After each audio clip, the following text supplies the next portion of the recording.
Hello and welcome to my review of the absolutely massive LEGO City 60266 Ocean Exploration Ship.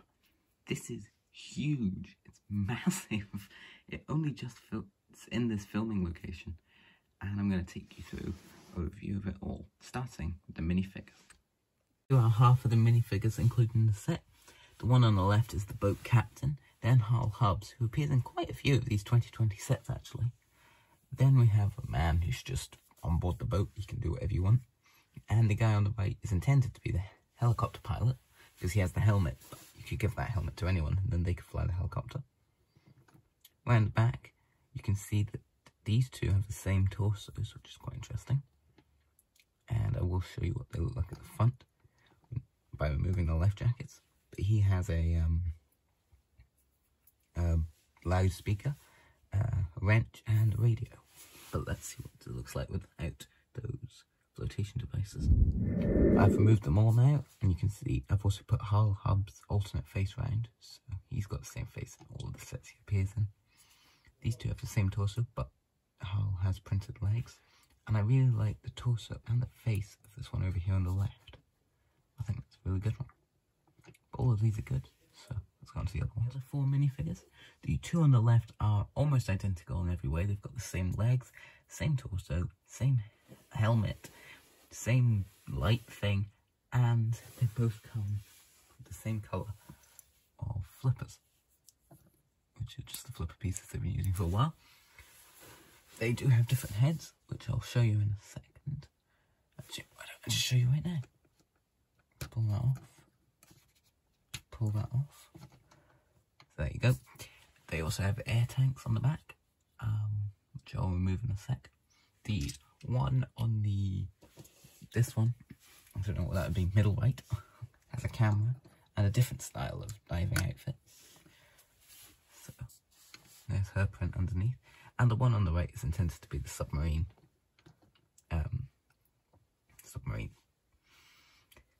pilot, driver, operator.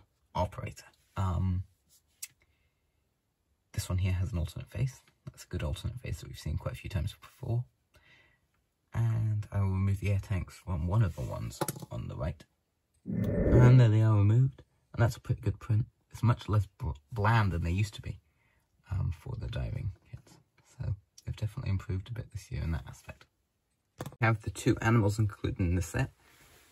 This one is the Stingray, which is in a few of the sets this year. And this one is a Great White Shark, which is only in this set this year, and it's new and exclusive. And you can open its mouth. It's a lot bigger than the other sharks. It's got pretty good printing on it. It's got points there where you can attach studs to it, and a Technic pinhole just there. And studs on the top as well. But it looks really good to me. But the Stingray does as well. I mean, the Stingray has stud holes for that as well. And the printing on it looks good as well. Here's the underwater wreck, including the set. It's like a pirate ship, I guess, sunken pirate ship. It's got a big mast there. The mast looks really good on it, actually. It's slightly wobbly, but that actually feels kind of correct. It has a sticker there, and there's the wheel for it. And if you pull up on the wheel, it opens up, and then there's some gold. It's just 3 1x2 painted gold tiles. And that just slots in there, doesn't get attached down or anything. And that really is pretty much it. I mean, it's pretty simple this, but I think it looks pretty good actually. Here's the submersible included in the set. It's a little submarine. These can get moved around on it to pinch things. And the way it opens up is quite interesting, because you open the top up and you can open the front up. I would assume. Yeah. It's for getting minifigures then. But that's the lifting hook there for the crane, because they're on the ship. But it means you have to lift this up, and I don't know, it's just not 100% smooth, that. I don't know how they could have done it better, but I just feel like maybe they should have. It's got a propeller on the back. You can spin that up. And that's pretty much it. I mean, it really is pretty simple. There's a diving cage, which can get put on the winch of the boat. It's It's got a light up there, and it's just pretty simple, but it works quite well, and a minifigure will get in there. Even one with flippers on can fit, and then close it up and you can winch them up and down. Final thing before the boat is helicopter, which is another helicopter at the city line, I know, but this one actually looks quite nice. It doesn't use the canopy that most city helicopters do. It uses actually quite clever canopy design with this piece down below and that up there, which looks good. It's got two kind of simulated control sticks there, and the spot Murphy can go in. I've got very small propeller. I have very small little propeller back here, but it's got skis so it can land on water, and a camera on the side, and that's pretty much it. Slide. There's actually one more thing before the boat. There's this little dinghy which I've built wrong. Hold on. There we go, it's fixed. This can also get picked up by the crane on the boat, and one person can use this to, I don't know, well, it's not a dinghy, is it? To, I don't know, boat around. As I said at the beginning, this ship barely fits in my filming area, so what I'm going to do is I'm just going to move along. Start at the front, where there's a crate here with nothing in it. You can fill that with the loot you find in the sunken ship. These big flaps here open up, and in there is a cargo bay where you store a little submersible. So you can put that in there with the crane on the ship, and then in that goes. And up here is where the helicopter lands, on top of those two jumpers, which doesn't actually work very well because the jumpers, I mean, it can shake about a bit and come off quite easily. I think using just plates would have been better there. But moving along, now we have where the hole is to the ship. So the idea is you can drop things on, like the driving crane, through there on the crane. And this crane is actually really quite good because it slides.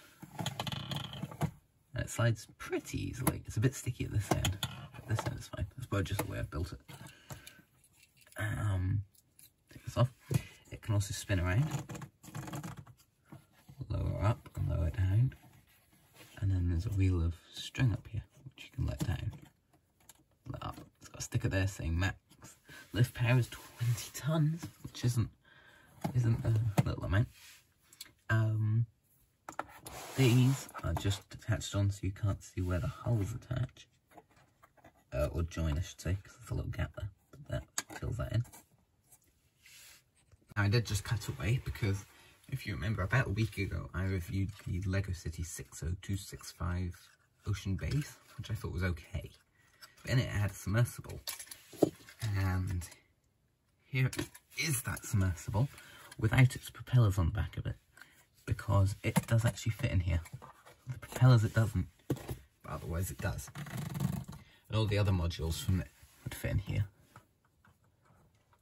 But there we go, and that can get lifted.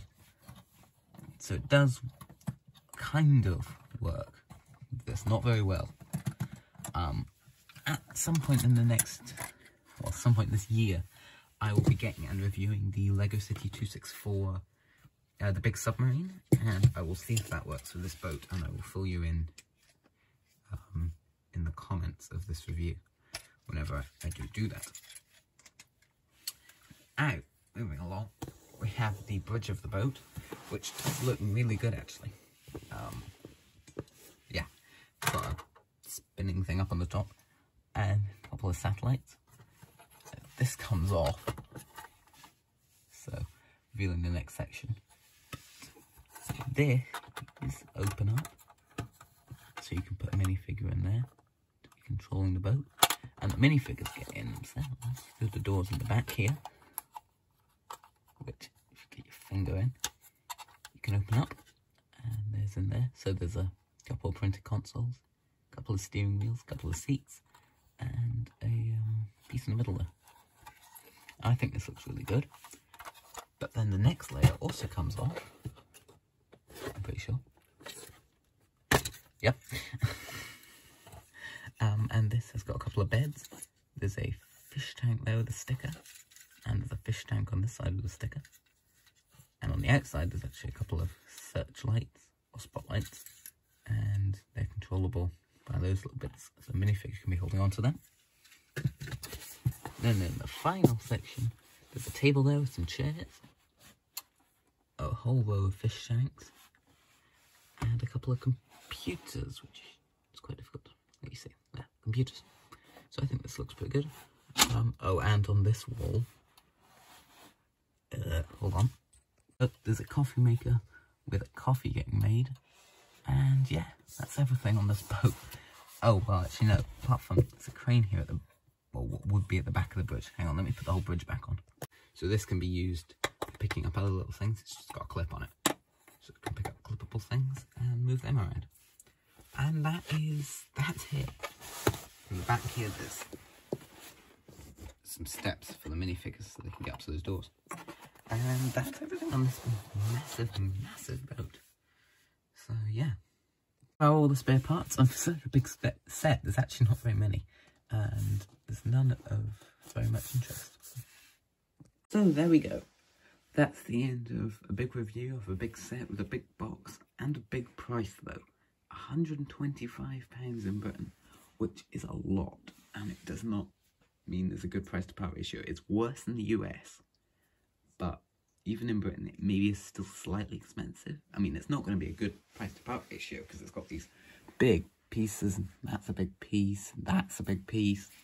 So there are a lot of big pieces, but yeah, for 745 pieces, £124 is definitely expensive, but you know, it's not too bad. I do quite like it. Actually, I really like it. It seems very well done, and yeah, I'm happy with it. So, thank you very much for watching, and I'll see you again very soon. Bye for now.